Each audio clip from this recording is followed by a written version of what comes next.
دیکھیے آپ تو یہ پکی بات ہے، آقا دو عالم صلی اللہ علیہ وسلم نے ارشاد فرمایا کہ رمضان کے اندر شیاطین کو قید کر دیا جاتا ہے۔ یقین ہے نا آپ کا؟ شیاطین قید ہیں، یہ میری بات نہیں ہے، آقا دو عالم صلی اللہ علیہ وسلم کی بات ہے۔ لیکن شیاطین قید ہونے کے باوجود گناہ ہو رہے ہیں نا، ہر جگہ ہو رہے ہیں۔ تو دیکھیے اپنی ذاتی زندگی میں دیکھیے کون کون سی خطائیں ہو رہی ہیں، کون کون سے گناہ ہو رہے ہیں۔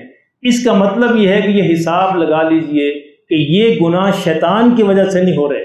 شیطان تو قید ہے، شیطان تو آج کل اللہ نے باندھ رکھا ہے، اس سے یہ اختیار واپس لے لیا ہے رمضان کے مہینے میں۔ اس کے باوجود اگر کوئی خطا سرزد ہو رہی ہے، کوئی گناہ ہو رہا ہے، نمازوں کے اندر سستی ہو رہی ہے، غیبت ہو رہی ہے، چغلی ہو رہی ہے، کم تولا جا رہا ہے، دھوکہ دیا جا رہا ہے، جھوٹ بولا جا رہا ہے، اگر یہ ساری چیزیں ہو رہی ہیں تو پھر یہ فیصلہ کر لیجئے کہ یہ شیطان کا قصور نہیں ہے، آپ کے اندر کا نفس کا قصور ہے۔